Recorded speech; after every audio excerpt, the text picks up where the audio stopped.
Olá, pessoal! Me chamo Bruna Leal e faço parte do programa de Residência Pedagógica no campus UPE Petrolina.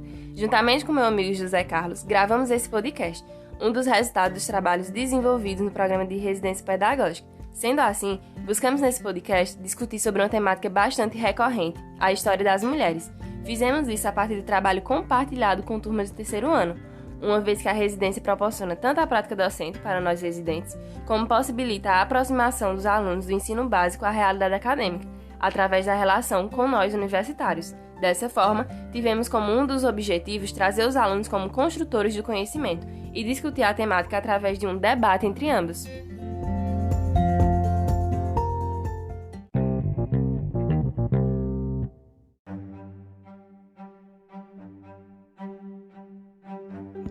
Olá pessoal, bom dia, boa tarde, boa noite. Como a Bruna falou, eu sou o José Carlos e eu também estou junto com ela nesse podcast, onde nós vamos analisar então esse silenciamento, esse protagonismo feminino na história.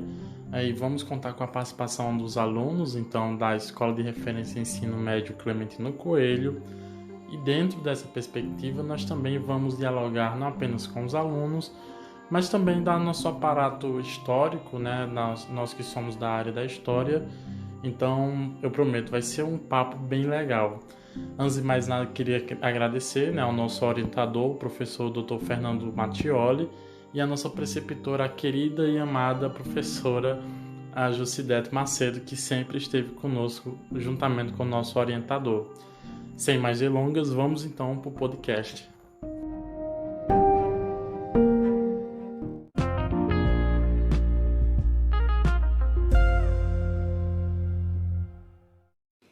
É isso mesmo, Carlinhos. Para explicar melhor a nossa dinâmica, os alunos da Eren Clementino Coelho vão nos auxiliar contando um pouco sobre a vida de Carlota Joaquina, Imperatriz Leopoldina e Princesa Isabel, à medida em que vamos juntos desconstruindo estereótipos e, ao mesmo tempo, lembrando a importância que elas tiveram para a nação. Então, sem mais delongas, vamos começar! Bom, para a gente compreender os motivos que trouxeram Carlota Joaquina e Dom João VI para o Brasil, temos que levar em consideração o contexto político e histórico da época. Como sabemos, no início do século XIX, parte da Europa se encontrava em conflitos, devido às guerras napoleônicas. Sendo assim, em 1806 foi estabelecido por Napoleão Bonaparte o bloqueio continental para os países europeus, que consistiu em cortar laços comerciais com a Inglaterra, com o objetivo de destruir sua hegemonia econômica. E a França, Carlinhos, o que você poderia nos dizer sobre ela? Qual foi a verdadeira influência da França aí nesse processo de vinda da corte portuguesa para o Brasil? Então, Bruna, a França, ela esperava que todos os países aderissem ao bloqueio continental, né? No entanto, Portugal não adotou essa política, uma vez que ele necessitava dos produtos industrializados que a Inglaterra produzia. Assim não teve jeito, Napoleão invadiu Portugal e a corte portuguesa literalmente fugiu para sua principal colônia na América, que era o Brasil. Carlinhos, então nesse momento a gente vai ouvir a pesquisa biográfica que os alunos do terceiro ano D fizeram sobre a Carlota Joaquina. Participaram desse áudio os alunos Guilherme, Bruna Campos, João Vitor, Cheve Ribeiro e o Vinícius Araújo. Vamos lá, pessoal, mergulhar nesse mundo do protagonismo feminino, que é muito interessante e muito legal. Real. Agora é com você, Carlinhos. Tá, Bruno, então eu vou colocar o áudio para que o pessoal possa escutar e logo em seguida a gente volta com o debate para entender mais o porquê que Portugal, França estavam tendo esse conflito e como que Portugal faz então para fugir, né, desse bloqueio continental que Napoleão estava impondo a quase toda a Europa.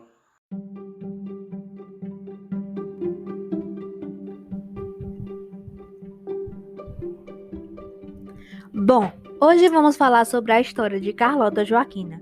Carlota Joaquina Teresa Caetana de Bourbon nasceu em 25 de abril de 1775, infanta de Espanha. Ela era filha do rei Dom Carlos IV e de sua esposa, a rainha Maria Luísa de Parma.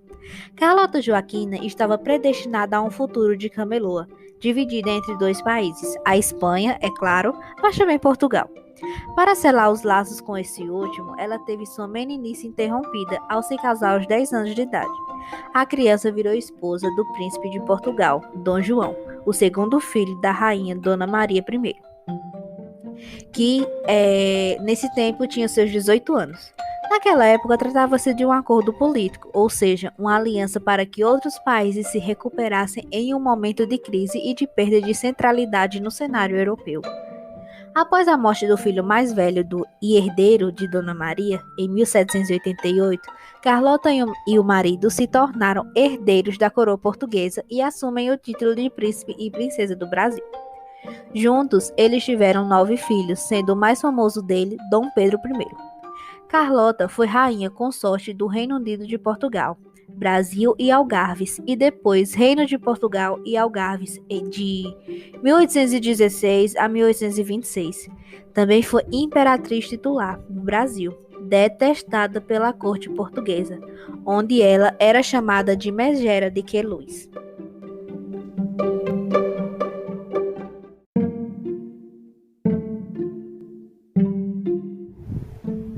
Também ganhou gradualmente a antipatia do povo, que a acusava de promiscuidade e de influenciar o marido a favor dos interesses da coroa espanhola. Depois da transferência da corte portuguesa para o Brasil, Carlota Joaquina começou a conspirar contra o marido, alegando que ele não tinha capacidade mental para governar Portugal de suas possessões, querendo assim estabelecer uma regência.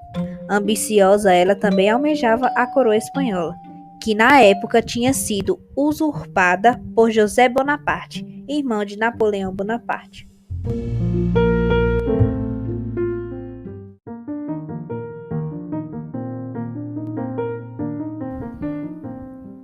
Agora vamos falar sobre a estranha moda da família real portuguesa na chegada ao Brasil. No Alfonso de Albuquerque, navio em que trazia Carlota Joaquina para o Brasil, houve uma enorme infestação de piolhos que obrigou todas as mulheres que estavam presentes nesse navio a raspar o seu cabelo. No Rio de Janeiro, foi preparada uma fabulosa festa, digna dos carnavais, que a tornaria famosa mais tarde. Para recepcionar Dom João, que desembarcou acompanhado de sua mulher, Carlota Joaquina, e de suas filhas, Maria Francisca e Isabel Maria. As senhoras de alta sociedade colonial, que se apinhavam a assistir à cerimônia, estranharam que Carlota, as filhas princesas e as outras damas da corte estivessem com a cabeça raspada, ou com o cabelo super hiper mega curto, e usassem vários turbantes, ou seja, muitos turbantes coloridos, cabelo super hiper mega curto, entre outros. Mas logo essas senhoras deduziram que aquela deveria ser a última moda nas cortes europeias. Não demorou 1, 2, nem ao menos 3 dias para que as madames começassem a desfilar pelas ruas da cidade, ostentando-se com a cabeça raspada e envolta com um turbante. Assim, Carlota Joaquina trouxe e influenciou sem querer uma nova moda para o Brasil.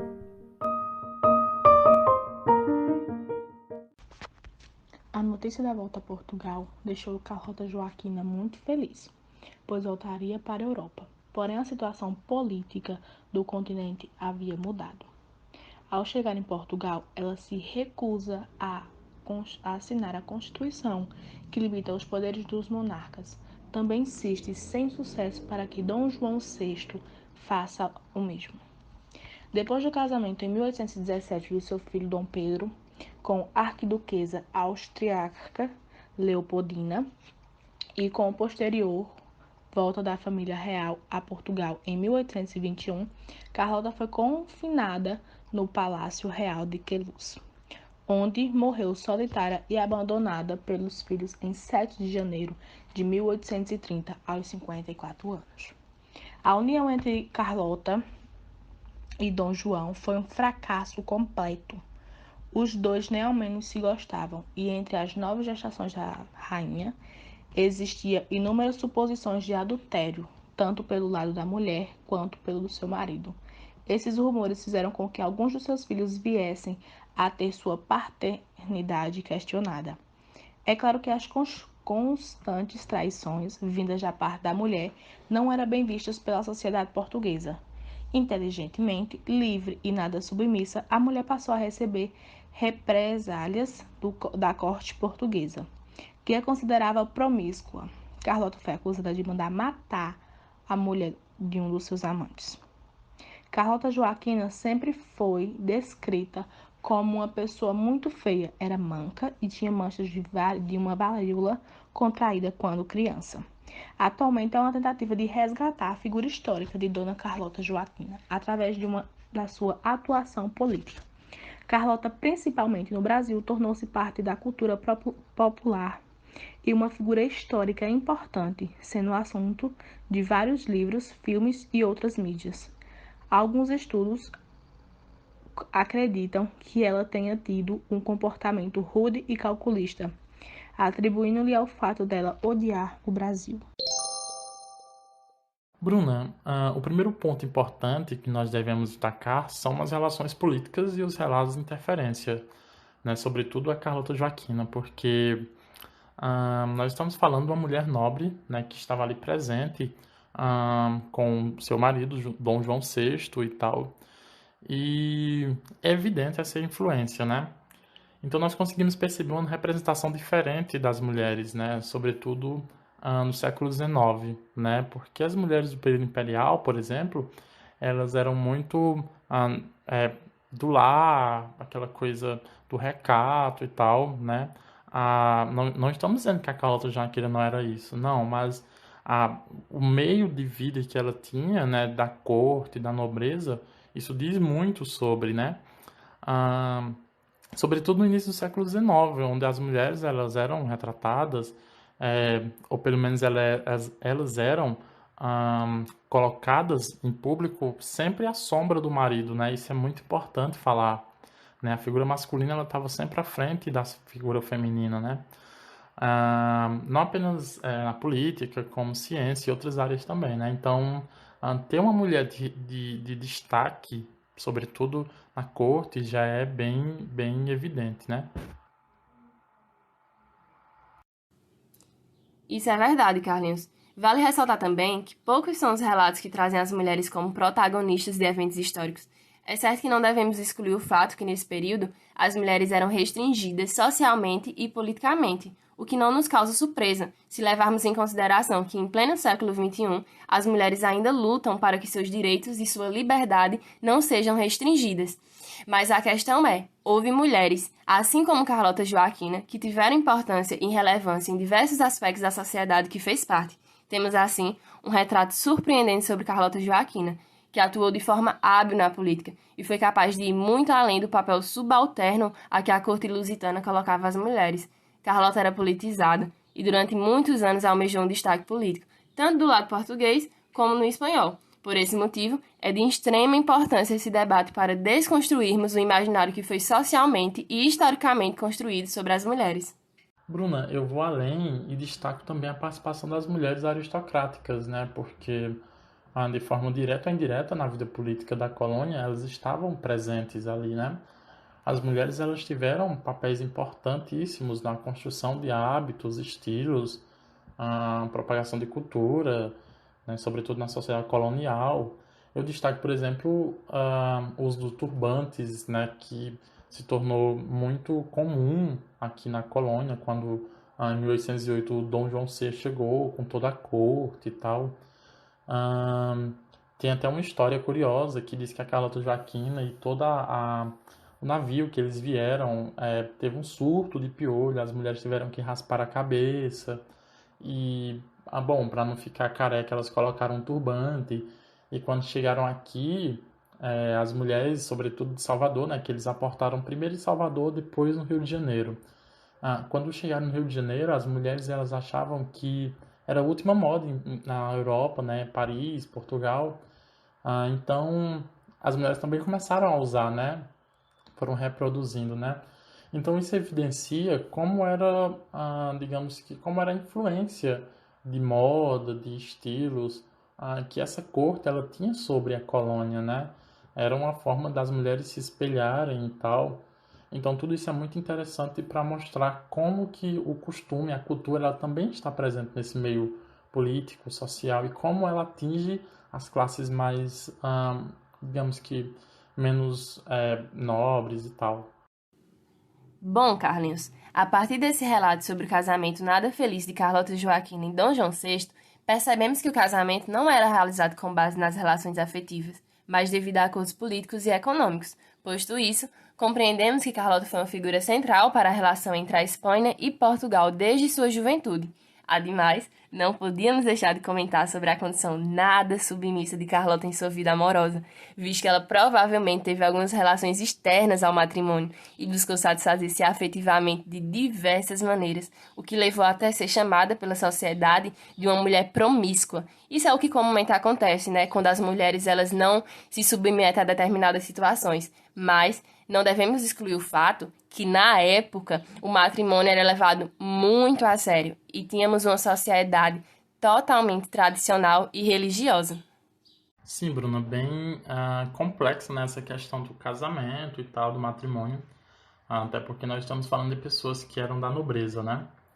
Mas agora nós vamos falar de uma outra mulher que também, de certo modo, passou por essas adversidades do matrimônio e também foi protagonista de um momento muito importante do Brasil, né? Que foi a independência do Brasil em 1822, né?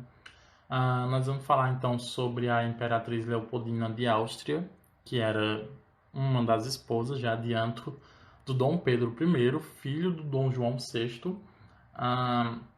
E nós vamos apresentar agora então um resumo biográfico, né, dela, com os alunos do terceiro ano E da ERENC, que é o João Lucas, a Amanda Carvalho, o João Vitor, o João Paulo, Lívia Matias, Maria Giovana, Silvia Maria e da Ana Flávia. Aí em seguida a gente faz uma discussão. E sejam bem-vindos ao nosso podcast, onde abordamos o tema O protagonismo feminino no Brasil colônia imperial. E no episódio de hoje, trazemos ela, uma das primeiras mulheres políticas brasileiras, primeira imperatriz do Brasil, uma mulher apaixonada por botânica e mineralogia. Nos dias de hoje, vemos seu nome em cidades, em estrada de ferro e até em escola de samba. Mas que teve sua vida e sua grandeza ofuscada por traições de seu tempo. Sim, estamos falando dela, Maria Leopoldina de Áustria, ou mais conhecida como Imperatriz Leopoldina. Bom, quem foi Maria Leopoldina? Foi uma das grandes personagens da história brasileira. Carolina Josefa Leopoldina Fernanda Francisca de Habsburgo Lorena nasceu no dia 22 de janeiro de 1797, em Viena. Filha da realeza austríaca, teve uma educação exemplar e bastante influenciada pelo príncipe Metternich e Guta. Um dos pontos principais dessa formação foi crescer aprendendo que ela deveria, indiscutivelmente, obedecer às vontades do seu pai e prezar pela garantia dos interesses da Áustria. Com apenas 18 anos, a arquiduca acompanhou o desdobramento do Congresso de Viena, realizado em 1815, após a derrota definitiva de Napoleão. E, inclusive, é nesse congresso que vem um fator que marcou definitivamente a sua vida, seu casamento com Dom Pedro. As negociações do casamento iniciaram-se nesse congresso, não foi? E depois de extensas negociações, o casamento de Leopoldina e Dom Pedro foi acertado e realizado por procuração. E isso aconteceu no dia 13 de maio de 1817. E logo após o seu casamento, vem a chegada dela ao Brasil. A família real que preparou toda a sua mudança e após 85 dias de viagem, ela chegou ao Rio de Janeiro e foi bem recebida. Então, algo que poucas pessoas sabem é a importância de Leopoldina na consolidação da independência do Brasil. Até 1822, ela tinha uma grande influência sobre seu marido e o aconselhava frequentemente. Ela tinha uma boa capacidade de fazer leituras políticas, inclusive da situação do Brasil na época da crise com Portugal. Ela até colocava os interesses de Estado acima dos dela. E com essa ampla visão na política e sempre dentro de tudo, ela passa a convencer o marido sobre a importância de ele liderar um movimento de independência. Mas realmente, Leopoldina foi uma figura fundamental dos acontecimentos que nos levaram à independência, né? Mas a situação foi sendo esquecida, ou até mesmo nem lembrada, e que nem a própria Leopoldina, porque a forma que ela era vista era uma forma totalmente diferente da realidade. Nunca viram Leopoldina como uma mulher inteligente e estrategista. Grande parte dos brasileiros possuem uma memória de lembrança da imperatriz Leopoldina, né, e esposa de Dom Pedro I, como uma mulher loira, feia, entendeu? Rechonchuda e cheia de filhos, né? Aí, graças à construção social, entendeu? Criada por livros, desenhos, entendeu? Pinturas e filmes, infelizmente a sua imagem opaca está ligada a quem? Está ligada a Dom Pedro, isso mesmo, o fogoso Dom Pedro. E não podemos esquecer da Domitila, né? Que ligou os dois, entendeu? Domitila e Dom Pedro. Quem é a Domitila? A Marquesa de Santos, né? Conhecida como Rapariga. É. E assim, encerramos nossas considerações sobre Leopoldina, né? Afirmando que apesar de muitas obras escritas no período ou posteriores a elas, focalizarem infelizmente no seu cotidiano doméstico e nas intrigas do Palácio da Quinta da Boa Vista, no Rio de Janeiro, que seu papel foi mais além. E outra, assumiu com firmeza e determinação, muito mais do que se esperava dos encargos de uma arquiduquesa da Casa da Áustria, ou da princesa da Casa de Bragança, ou de imperatriz do Brasil.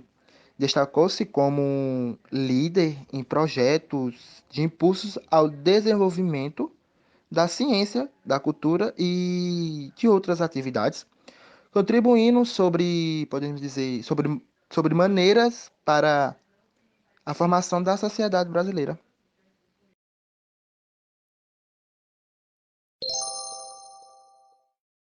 Bom, a partir da fala dos alunos, considero necessário destacar que uma considerável parcela da produção historiográfica foi produzida por homens, e por isso, alguns grupos sociais foram excluídos de determinadas narrativas, e as mulheres, por fazerem parte de um segmento social excluído já socialmente e historicamente, ficaram muitas vezes à margem dessas narrativas. É tanto que nos livros didáticos, por exemplo, pouco se fala sobre o papel político e social das mulheres. Se a gente for pesquisar no livro o capítulo que trata sobre a independência, vamos ter comumente descrições sobre Dom Pedro como figura principal desse processo político.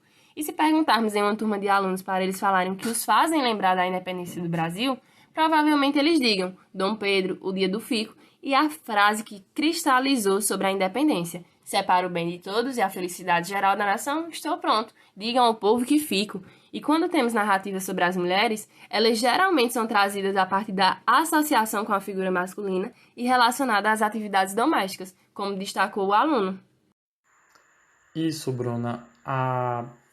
Como a aluna relatou, né, no resumo biográfico, a Imperatriz Leopoldina ela foi uma grande articuladora política, social e cultural e tal, desse momento que o Brasil estava prestes a vivenciar, que era a independência da colônia, que era a independência da colônia em relação à metrópole, né, no caso o Brasil em relação a Portugal.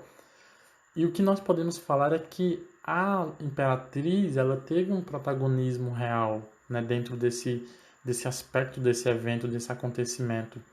O que se coloca é que ela esteve à sombra do Dom Pedro e tal, mas o fato é que ela estava negociando diretamente com políticos e tal, esse acontecimento, esse processo que, de certo modo, foi fácil, né? Porque, bom, nós temos que lembrar que estava acontecendo ali entre pessoas da elite, não tinha participação popular, né? E por isso se tornava, de certo modo, fácil para a Leopoldina, né? Porque ela teve uma educação de qualidade e tal, e ela, por pertencer a uma nobreza, por pertencer a um universo aristocrático, ela tinha, de certo modo, um privilégio, um acesso a determinados lugares, acesso a determinadas pessoas, políticos, homens, que, de certo modo, facilitava o seu trâmite, a sua jogada política, né?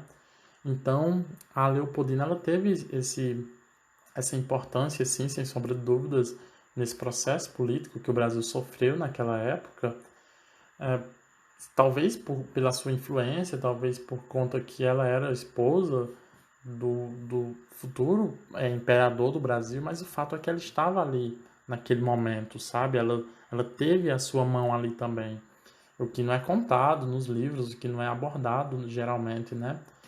Então nós conseguimos entender que a Leopoldina ela estava nessa libertação, nessa independência do Brasil em relação a Portugal, Mas tinha um motivo, né? Qual era o motivo? Era evitar que o Brasil se tornasse uma república, né? Ser um republicano, ser um país republicano, significava necessariamente o fim de uma monarquia, né? Então nós devemos sempre lembrar disso. Então a monarquia, ela, sim, ela representava uma permanência dessa família no poder, né? E era isso que era bom para eles, né? Então a Leopoldina ela teve sucesso nas suas ações e chegam a falar por conta dela, o Dom Pedro, ele decidiu ficar no Brasil, né? Dizem que foi ela que implorou a ele para ficar no Brasil, né? O dia do fico, né?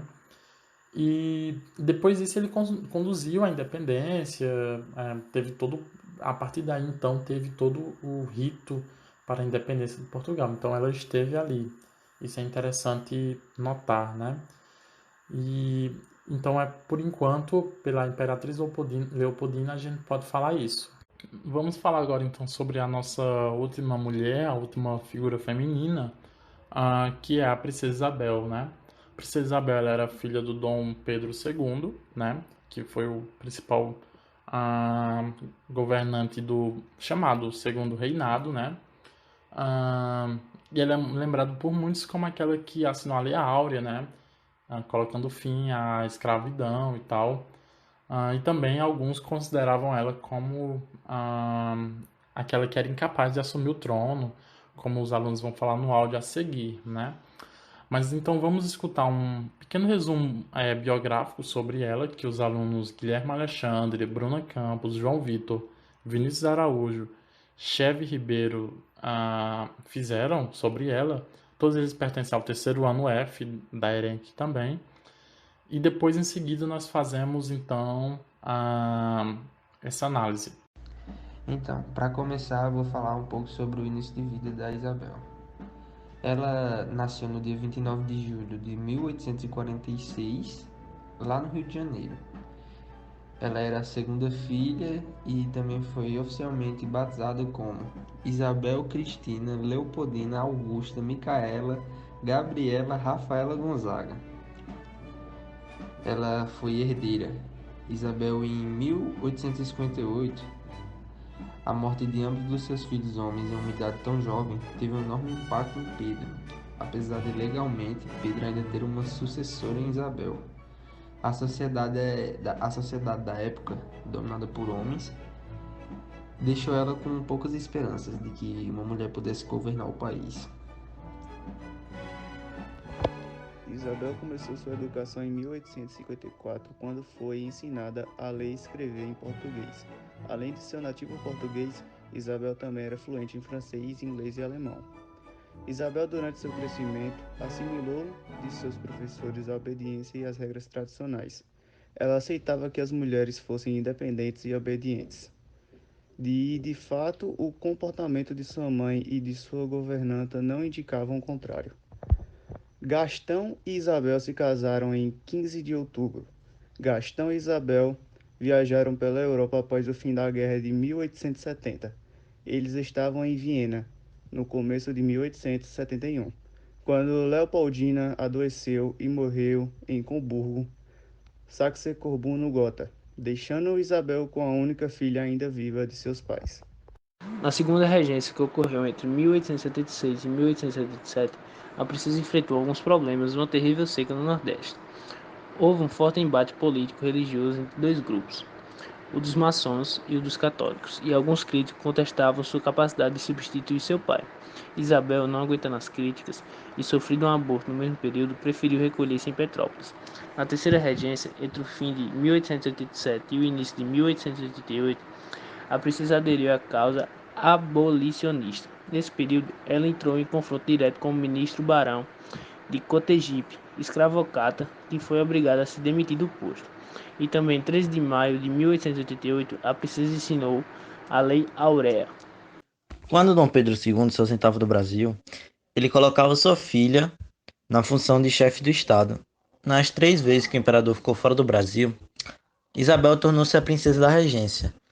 Durante a primeira regência, em 1871, a princesa regente sancionou a Lei do Ventre Livre, que foi promulgada em 28 de setembro do mesmo ano, e resolvia que nenhuma criança nascida depois dessa data não seria mais escrava.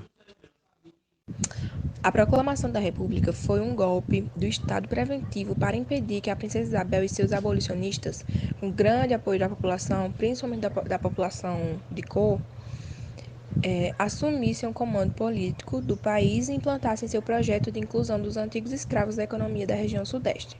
Quando o murmúrio da ascensão da princesa chegou aos detentores do poder econômico, acenderam-se todas as luzes vermelhas. Aos olhos dos plutocratas do Sudeste, a princesa Isabel era uma ameaça a seus planos de controlar o país pelo sistema republicano. No final, conseguiram implantar a República do Café com Leite, que durou quase 40 anos. Embora a coroa não comandasse o executivo, o soberano era muito influente. No caso da princesa, seria um perigo, pois levaria com ela figuras consideradas perigosíssimas por suas ideias de inclusão dos escravos, os ex-escravos, né?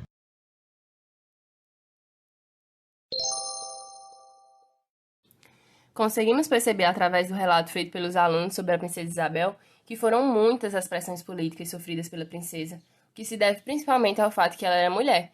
Temos que entender que o fato da princesa Isabel ser do ciclo aristocrático proporcionou a ela uma boa educação, talvez até tenha facilitado sua inserção na política, já que as crianças monárquicas já nasciam comprometidas com seu país e reino.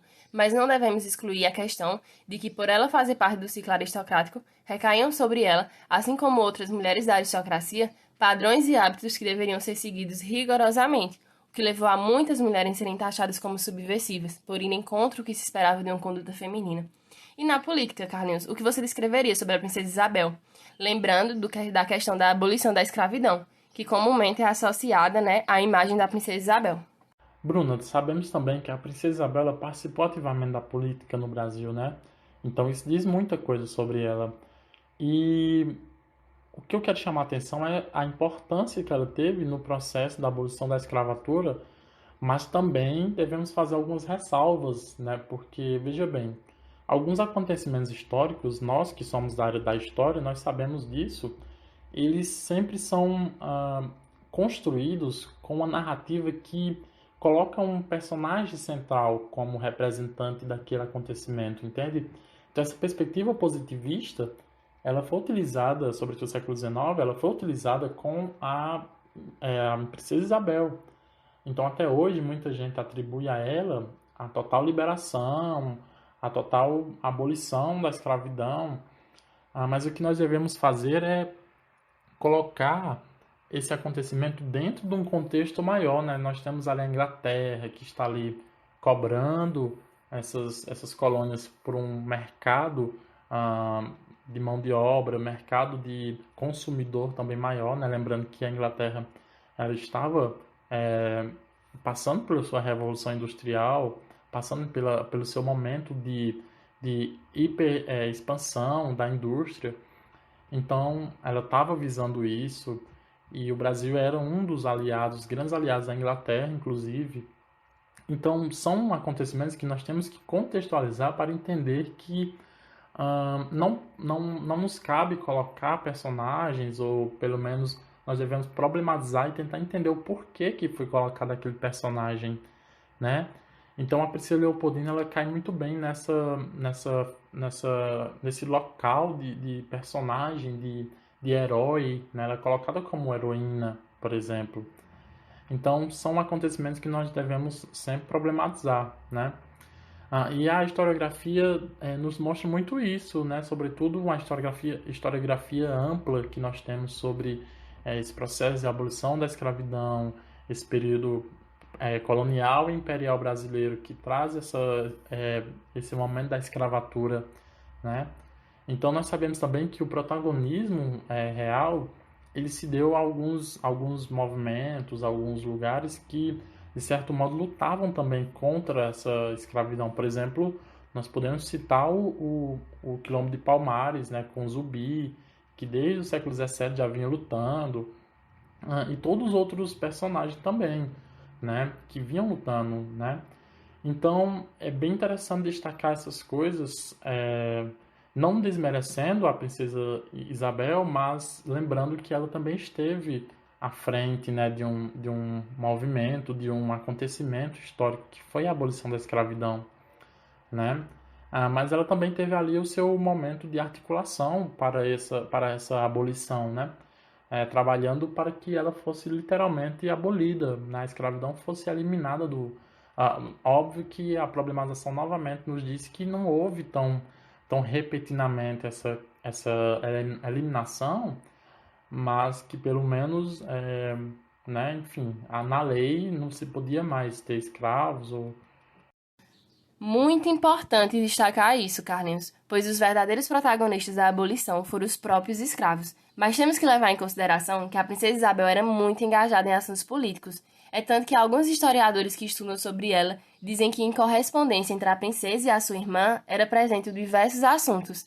Cartas que tratam sobre a abolição, embora raríssimas, uma vez que era mais fácil falar sobre esse tipo de conteúdo presencialmente, visto que a abolição da escravidão era um assunto muito delicado na época, pois a sociedade era predominantemente escravocrata.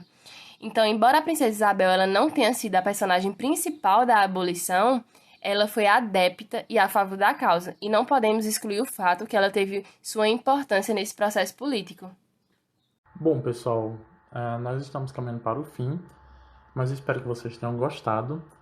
Nosso primeiro objetivo, então, com esse podcast, foi aproximar a academia desses alunos, né? Sobretudo dos terceiros anos, né? Que estão a um passo das universidades, né? Mas também foi objetivo nosso, literalmente, falar sobre essas mulheres que estavam silenciadas, que estavam no oculto, né? Porque, igual, parafraseando a Michelle Perrault, onde é que estavam as mulheres na história, né? Elas estavam nas sombras dos seus maridos, elas estavam nas páginas de livros que eram rasgadas, né? Então não se encontrava, não se sabia onde as mulheres tinham vivido, ou que tinham feito, ou que tinham participado, né? Mas de alguma maneira elas também estão presentes no nosso imaginário, né? Por exemplo, a Imperatriz Leopoldina, que durante muito tempo foi lembrada como uma mulher submissa, que só deu herdeiros, que foi traída várias vezes pelo Dom Pedro, nós também lembramos que ela teve uma participação política, que ela foi uma grande articuladora da independência, né? Que ela, diferente da época, ou pelo menos diferente do que se pensa sobre a época dela, ela teve uma participação, ela não estava só presa dentro de casa, cuidando dos filhos, né? Como aquela mulher característica do século XIX, né? Mas a Leopoldina foi, sobretudo, uma articuladora política, talvez até mais sábia do que o próprio imperador Dom Pedro, né? Não nos cabe fazer juízo de valor, julgar, né? Mas nós podemos fazer deduções ou pelo menos apontamentos, né? Nós temos também a Carlota Joaquina, que durante muitas vezes foi representada como uma mulher descontrolada, a que vivia cheia de luxos, a que sacudiu os sapatos quando saiu do Brasil para não levar nem a terra, enfim. Mas, na verdade, nós estamos falando de uma mulher audaciosa, nós estamos falando de uma mulher sagaz, nós estamos falando de uma mulher que ditou costumes quando chegou, né? E que, de certo modo, o lugar onde ela estava diz muito sobre também a sua influência, participação, né?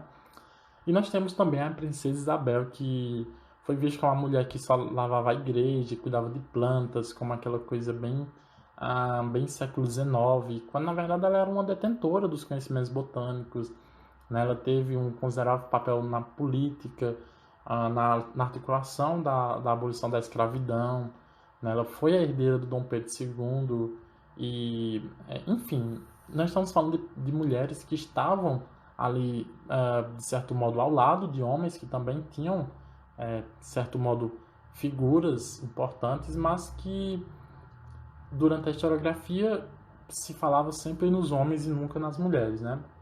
Então... E aos sobreviventes que conseguiram nos ouvir até aqui, é isso, pessoal. O intuito do nosso podcast foi exatamente trazer a representação atípica das mulheres, para rompermos com os estereótipos que fazem com que uma única narrativa se cristalize sobre determinados grupos sociais e incitar a reflexão de vocês de como, em pleno século XXI, é gritante a necessidade de se discutir sobre as mulheres e seu protagonismo na história, quando percebemos ainda a estrutura patriarcal e machista perpetuada em nossa sociedade, advinda de um processo histórico, como bem vimos. Por mais, sabemos que é necessário trazer essa temática para a sociedade, para dar voz às mulheres que por muito tempo foram silenciadas.